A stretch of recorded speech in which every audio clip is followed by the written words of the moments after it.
Matthew 17. Jesus' glorious transfiguration. 6 days later, Jesus took Peter and the two brothers, Jacob and John, and hiked up a high mountain to be alone. Then Jesus' appearance was dramatically altered. A radiant light as bright as the sun poured from his face. His clothing became luminescent, dazzling like lightning. He was transfigured before their eyes. Then suddenly Moses Elijah appeared and spoke with Jesus. Peter blurted out, "Lord, it's so wonderful that we're all here together. If you want, I will construct three shrines, one for you, one for Moses, one for Elijah." But while Peter was still speaking, a bright radiant cloud spread over them, enveloping them all. And God's voice suddenly spoke from the crowd, said, "This is my dearly loved Son, the constant focus of my delight. Listen to him."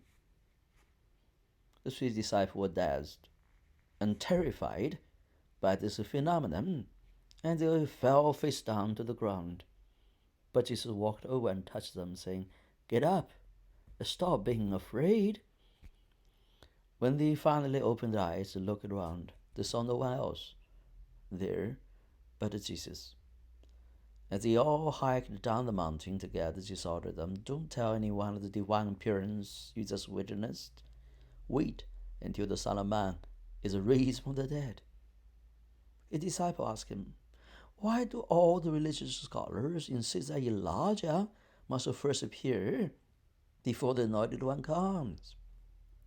He answered them, "They are right. Elijah must come first and restore things.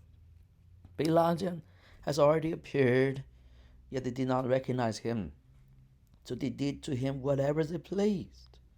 The Son of Man is destined to suffer the same abuse as what they did to him." Then the disciple realized that Jesus was referring to John the Baptizer all along. Unbelief hinders healing. There came to where a large crowd had gathered to wait for Jesus. A man came and knelt before him and said, "Lord, please show your tender mercy towards my son. He has a demon who afflicts him. He has epilepsy, and he suffers horribly from seizures. He often falls to the cooking fire or into the river. I brought him to your followers, but they weren't able to heal him." Jesus replied, "Where is your faith? Can't you even see how wayward and wrong this generation is? How much longer do I stay with you and put up with your doubts? Bring your son to me."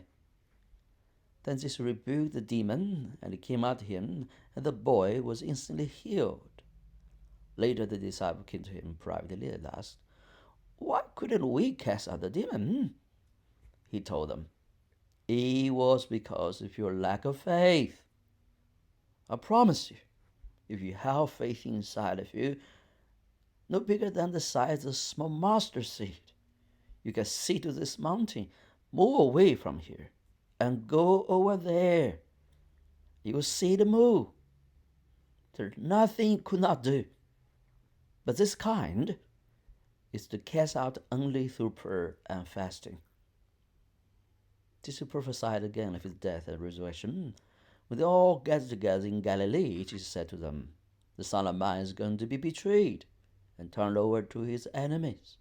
They will kill him, and in 3 days he will be resurrected." When the disciples heard those words, they were devastated. The miracle of a corn in a fish's mouth.